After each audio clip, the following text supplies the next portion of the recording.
Miranda. Yeah, I am Pastor Billy. I too am not the worship pastor. Sorry, Miranda. Had a little fun this morning. I am Pastor Billy. It's great to be worshiping with you this morning and to be able to share the word with you. If you don't know, we are doing a series, and if you don't have this, you forgot it, or you need another one or whatnot, we have, raise your hand, we can pass these out to you and get these to you if you need a new one. We're recording in there.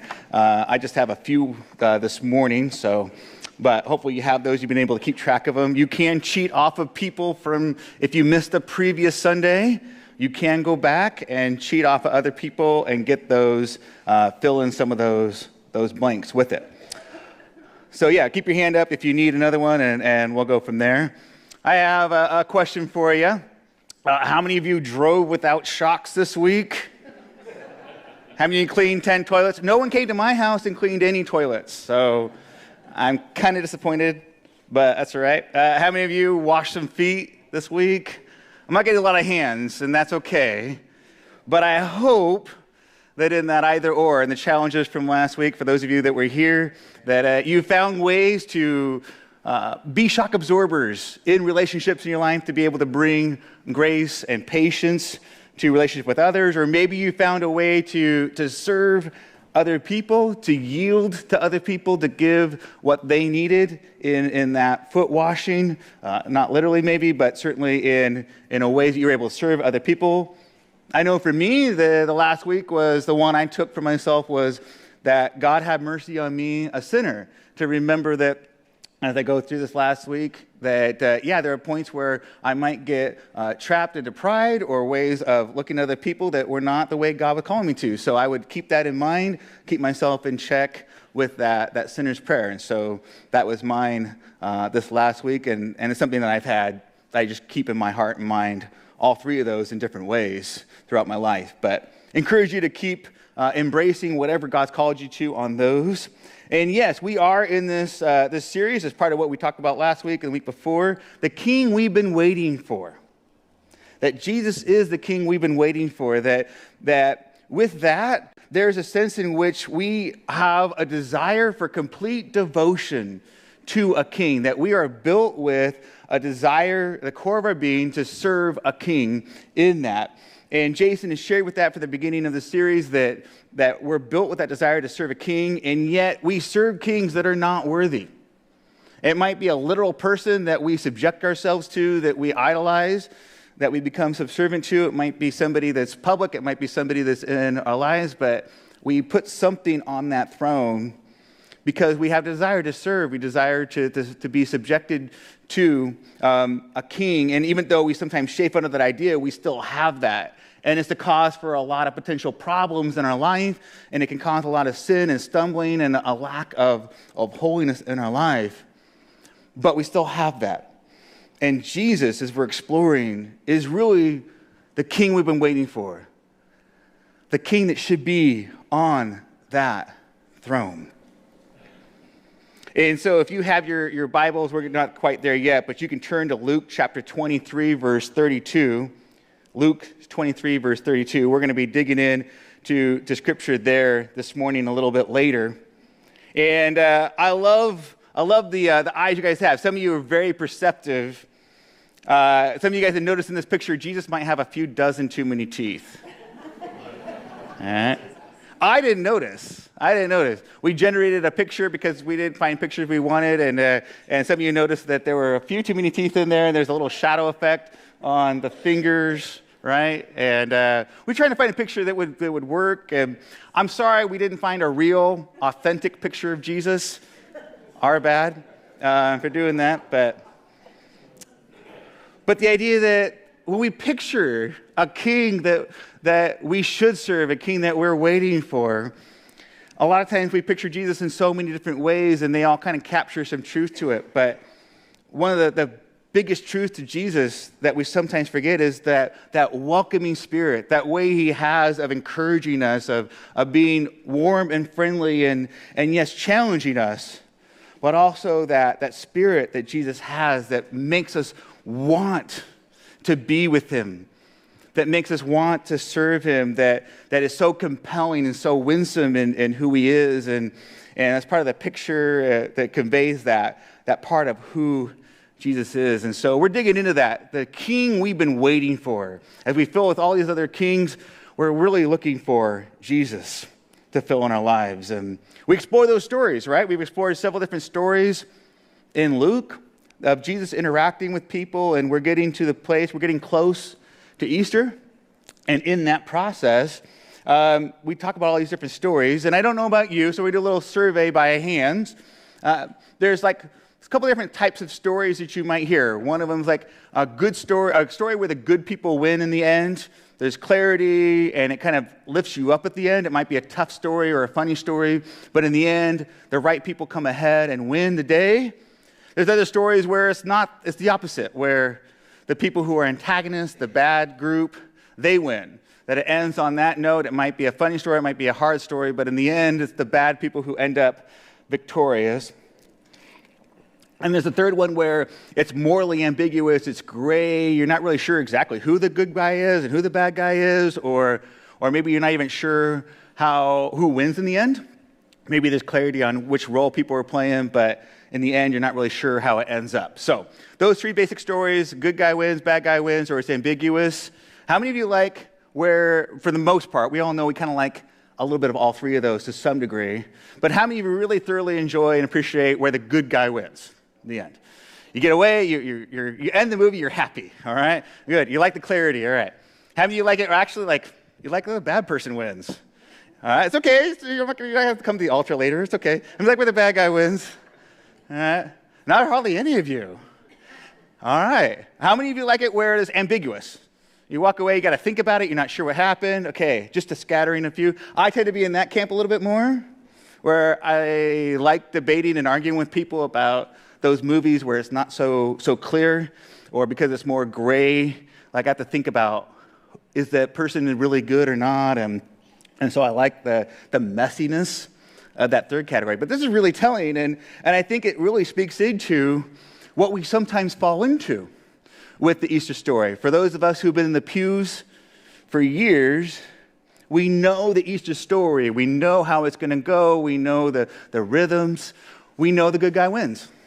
Right? Hallelujah, that's a good thing. We know the good guy wins. But with that knowledge, sometimes I think we kind of skip. We kind of cut corners, we kind of cheat ahead a little bit in 2025, 2024, 2023, right? There's times where we just kind of skip to the end because we know this story so well and we like the clarity, we know the good guy wins. And as we read those stories leading up about Jesus and what he encounters, we go, yeah, that's hard, but all's well that ends well. And we kind of cheat, we kind of skip, we kind of cut the corner there. And it sometimes falls into just another Easter.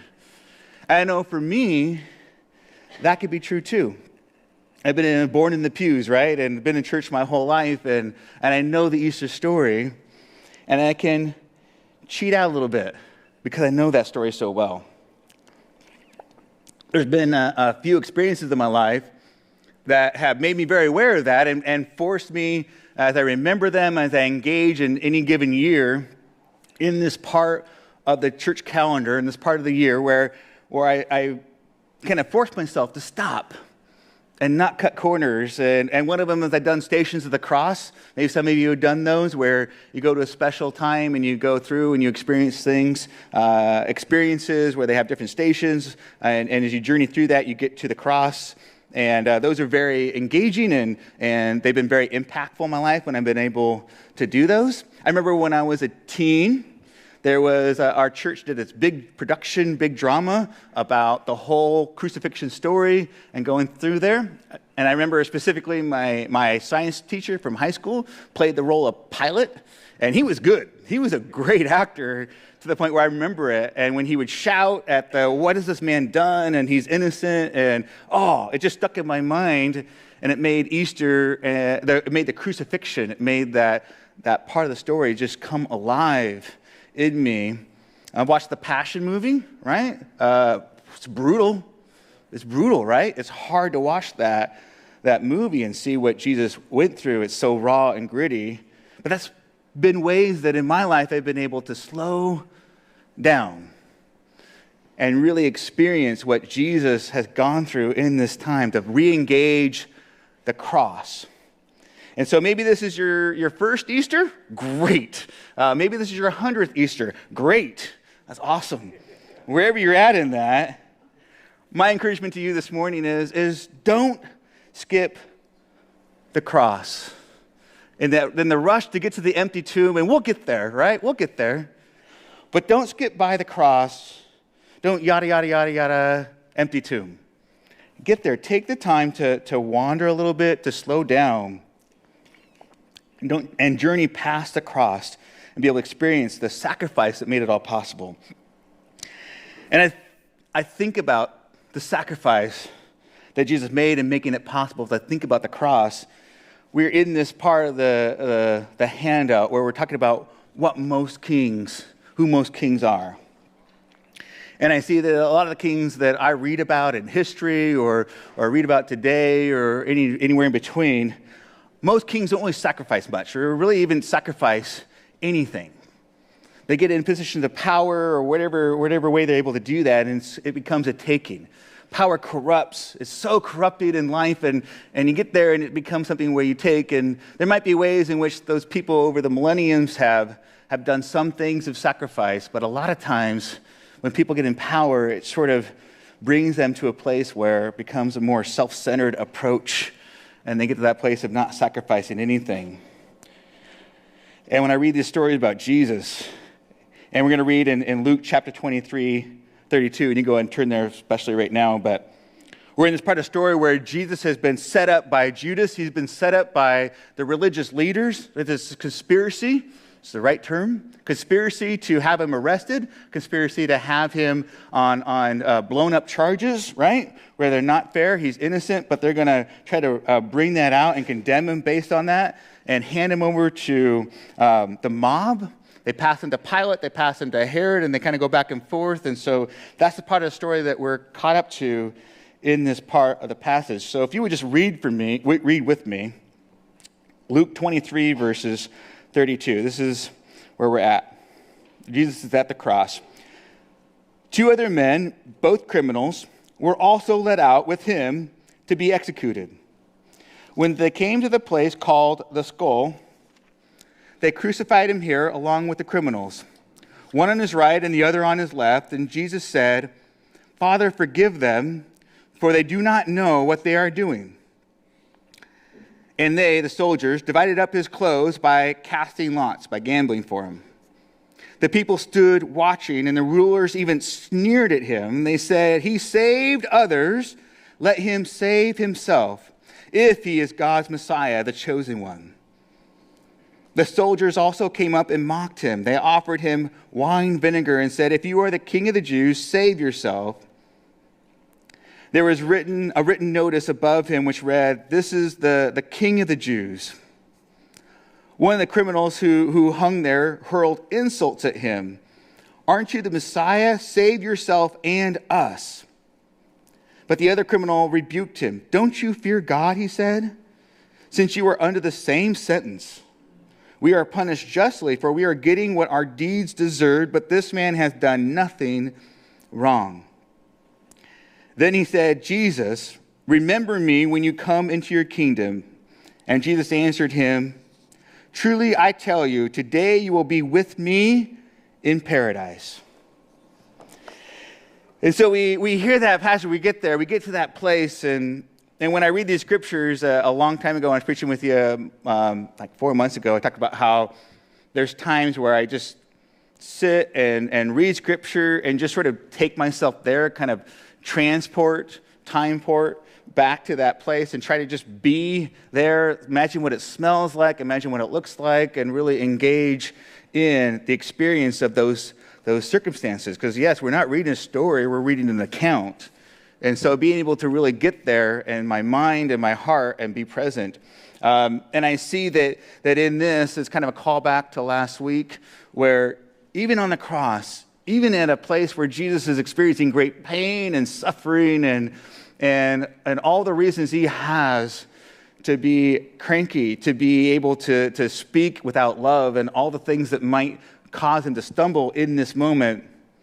He gets to that place where he's being mocked and by the soldiers even on the cross with him. And his words are still, forgive them. His words are still encouraging to the person on the cross who's seeking salvation. He doesn't condemn him. He says, hey, look, if that's where your heart is, then you're going to be able to find that salvation you're looking for. He's still in a place where love is still in the driver's seat. I don't know about you, but there's times where I get cranky even with a little headache. Even just a little thing, and it can throw me off. And some of you get hangry. Not me, but some of you get hangry, right? And just a little bit, just one meal that's skipped, and you get short, right? And you get biting, and we get that way as people, as humans. And Jesus is here suffering all of these. We're going to read about a little bit of it, but he's still able to speak in grace and love. And so it's important that we look at the cross. He's able to sacrifice so much and still exist in that place of grace and love. And I look at what he lost or what he sacrificed. I look at that he was able to give up control. He could have ran, right? He saw what was coming. He could have bolted. This isn't today. He didn't have DNA searches or video cameras. He could have just left.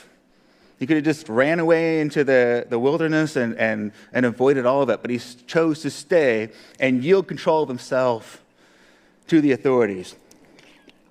He's arrested and he's led around, right? Second thing is relationships.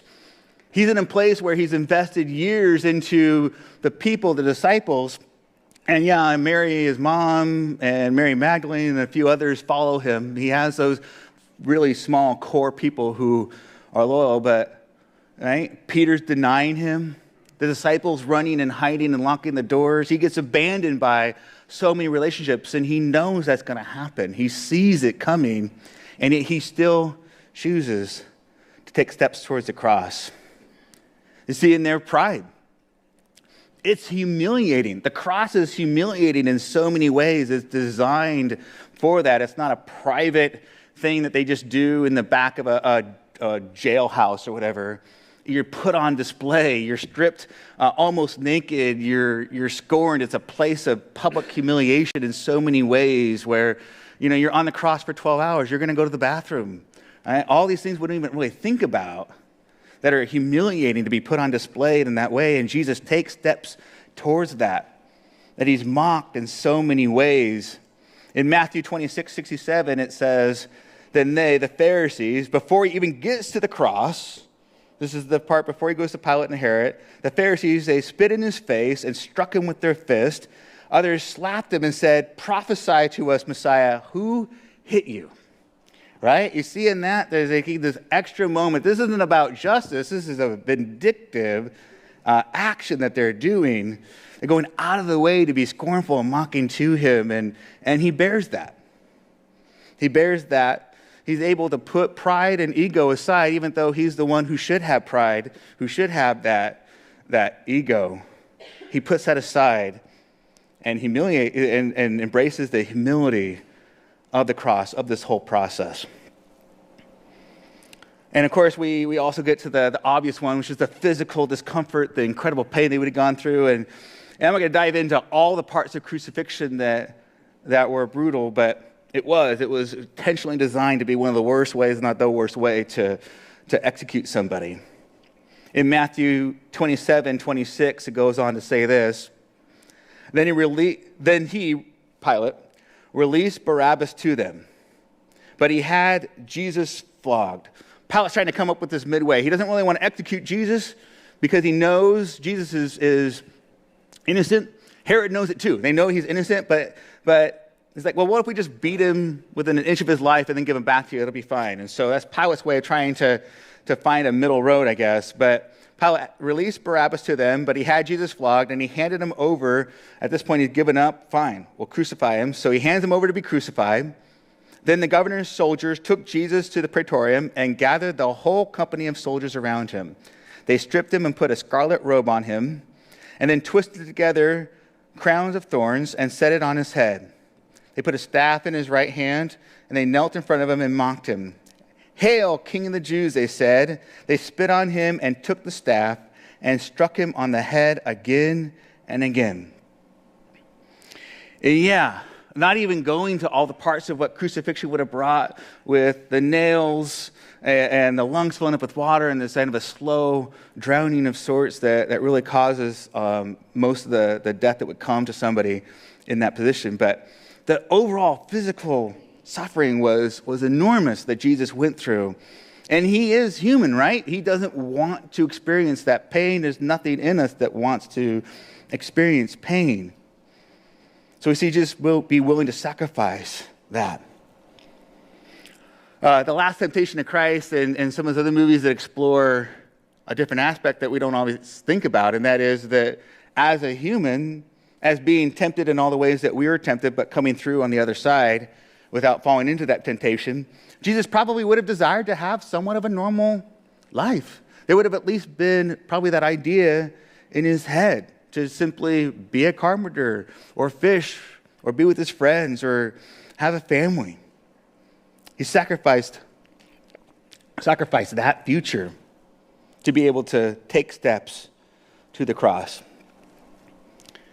One we read about that can also be hard for us to fathom is the momentary disconnection from God. He gets on the cross, right? He's on the cross and he's getting close to death. And Matthew 27:45 says this, "From noon until 3 in the afternoon, darkness came over all the land. About 3 in the afternoon, Jesus cried out in a loud voice, 'Eli, Eli, lema sabachthani,' which means, 'My God, why have you forsaken me?'"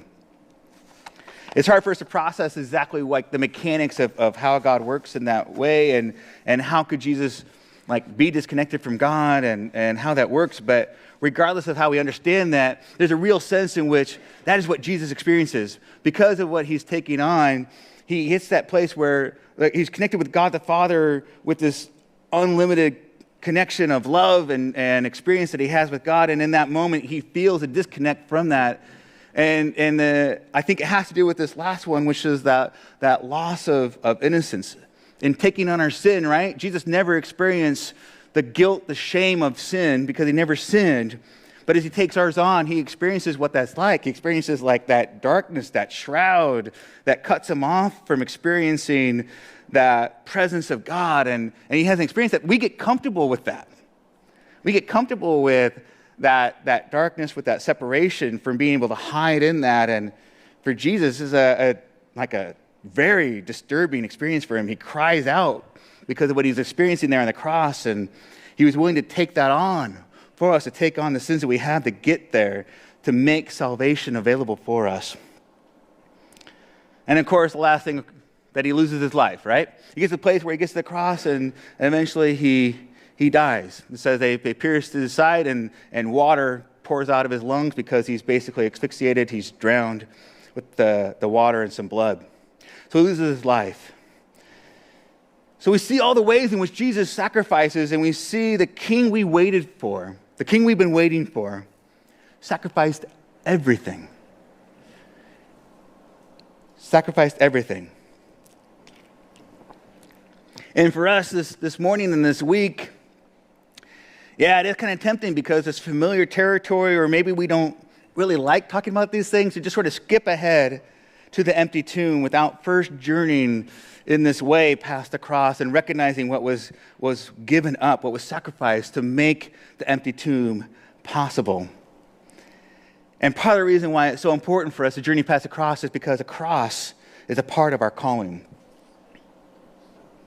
It's a part of our calling. It's a part of embracing and following Jesus. It's to also carry our cross.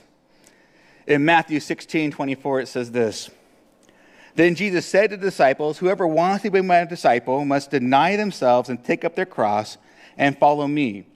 For whoever wants to save their life will lose it. But whoever loses their life for me will find it. What good will it be for someone to gain the whole world yet forfeit their soul? Or what can anyone give in exchange for their soul?'"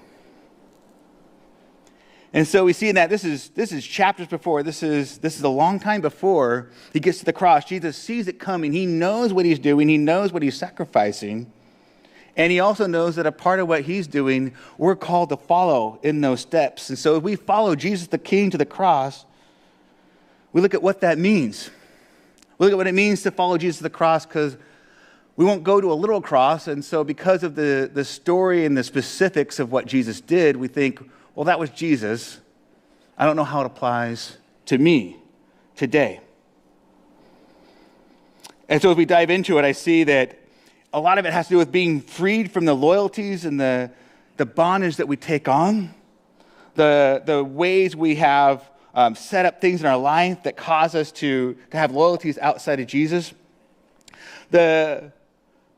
Jesus, the one who truly sacrificed out of pure love for us, right? He sacrifices from that place of pure love, and for us, there are things that get in the way, that obscure that pure love in our lives. And in that, it can become hard for us to see what we're supposed to do with that in today. Jason shared with me a story about a Jordanian king, Hussein bin Talal, from the 1980s, right? And I never heard the story before, so it was very interesting for me to hear it. But he was king of Jordan at that time, and he caught wind of a coup that was going to happen. There were about 75 of his military leaders that had gathered. They got intel on it, and they told the king that this was happening, that there were 75 leaders in a barracks off-site for the palace, and they said what was happening. And so they were talking about wanting to get other soldiers together and go break up the coup and go take care of them. And the king thought about it for a second, and he said no. And instead, he took a small helicopter a small helicopter and one pilot to go with him. And they flew to the barracks by themselves. And they got there, and they landed, and he tells the pilot, all right, look, if you hear gunshots, just leave. Just leave me behind. Just go. And so the king goes down into the barracks. He goes down to where they're at, and he's unarmed, and he goes before these men, and he says, hey, look, I understand that you're going to engage in this coup, that if you do this, it's going to split the military, and it's going to cause this great violence to happen. It's going to tear our country apart, and tens of thousands of people, innocent people, will inevitably end up dying. So instead of doing that, why don't you just kill me? And as they process that, as you're processing, it's dramatic to see that scenario playing out. At once, the 75 break, and they come to him, and they kiss his feet, and they apologize, and they pledge their life loyalty to him.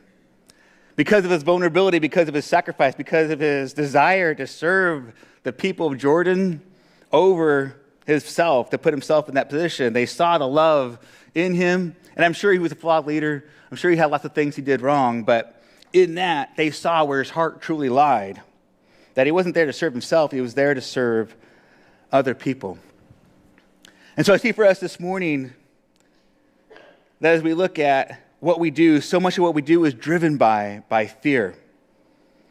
And in this story here, and we see the story of Jesus, we see what it's like when fear isn't in the driver's seat. We see what happens when we're able to put love in the driver's seat, love for others, and yeah, fear's still there. I'm sure the Jordanian king, I'm sure Hussein didn't really want to be in that position. He didn't want to die, I'm sure. And I know that Jesus in the garden, as he cries and he's sweating blood, right? He doesn't really want to go through a lot of things that he's going to go through. But as he's praying and he's asking for the power to be able to go through what he's going through, because he knows that it's what we need. He's there to serve us, to love us. Love was in the driver's seat for Jesus, and that's why he takes those step after step towards the cross. Yeah, Jesus could have tried to get out of it, but he doesn't, because he knows what the cross means. He knows what it means to us. And so for us this morning, to follow Jesus, the King we've been waiting for, to the cross. So what does that mean? It's a big way of looking at it. What does it mean? As a subject, I will lay everything at the cross. The subject, I will lay everything at the cross. As Jesus sacrificed all, we are called to sacrifice all.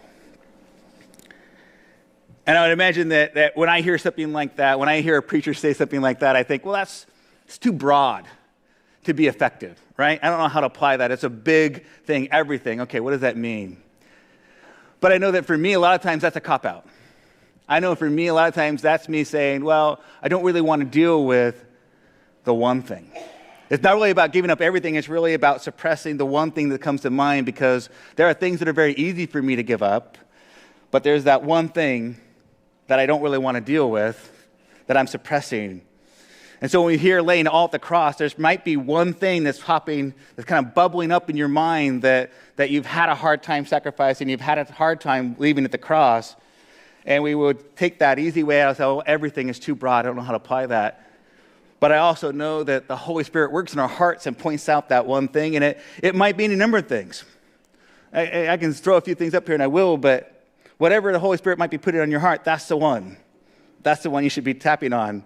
You don't have to be hung up on the everything part. Be focused on the one thing. For some of us, it might be control. There's a lot of fear with markets and stuff right now. There's a lot of things that we might struggle with. And control, we need to have things in order because we have that fear that things aren't going to go the way we want them to. And we need to let go. Maybe it's relationships. It's redefining relationships around godly love, godly boundaries. There are ways we enter in relationships that are not healthy, that are not godly. How can we redefine those to be where they should be? Last week I talked about shock absorbers, bringing grace and patience into our relationships, in those points of conflict. Maybe for us, it's pride or re-embracing humility. It might be that physical comfort.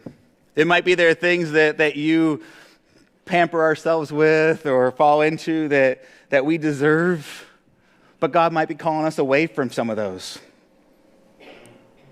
It might be that future, right? You might have a plan for what you want to do with life, a way you want to go, and Jesus is calling you to take different steps, a different path that God might be setting before you. Or maybe it's that you don't have the answers, that maybe the path is unclear to you, and you're going to mix something up because you want to have answers. You need that clarity. You need that control. And God's saying, you know what? I'm going to give you one step at a time. Let go a little bit. Just follow me that one step at a time, and don't fall in the trap of needing and those answers as quickly as you want them. Trust me. I know it's extreme, but life. Jesus gave his life up. Jesus knew who he was. Jesus could have tried to escape, but he believed in who he was. He knew what he was doing, and he willingly gave his life for it.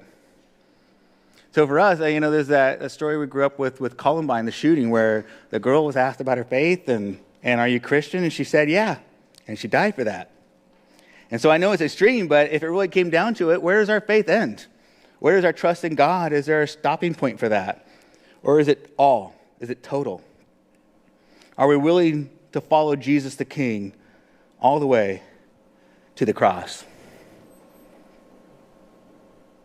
So I hope something's coming to your mind. I hope there's one thing sticks out to you as you see the incredible example of Jesus. We see that, and it's inspiring, and it's otherworldly, right? To see the amazing ways in which Jesus sacrificed for us. And that's good to recognize the awesomeness of it. We use that word too much. It's awe-inspiring what Jesus did for us. Hopefully you're not so overwhelmed by that you don't see the one thing, the two things that Jesus might be calling you to follow in his example in that. And so I'm going to call up the worship team as we prepare to close in worship. But as they're coming up, when we're willing to lay anything or everything at the cross and truly follow Jesus, right? We're freed in so many different ways. A lot of times we talk about, and I did this morning, it's the sacrifice, it's the giving up, it's the looking at ways in which we might be flawed or trapped in sin, and there's obviously those elements to it. But it's not all sacrifice, right? A lot of times when we give up those things, we realize it really wasn't a sacrifice. It's really being set free. In a lot of ways, what Jesus is at is he's in a freer place. In bondage, in being on the cross, in walking in the ways he was walking, he was freer than some of us are. He was free to live without the arrogance. He was free to live without the desire for endless comforts. Jesus was free from being dictated by fear and a need to control. Jesus was free, even in these moments of extreme sacrifice, to live a life that we can also live. We can find that freedom. We can embrace that in life. And so I encourage you that as you look at this, there might be ways in which you have to give up and sacrifice. But I really think that as God's encouraging us is through Jesus' example, that there's an amazing freedom and relief that comes from really embracing the life he wants you to live.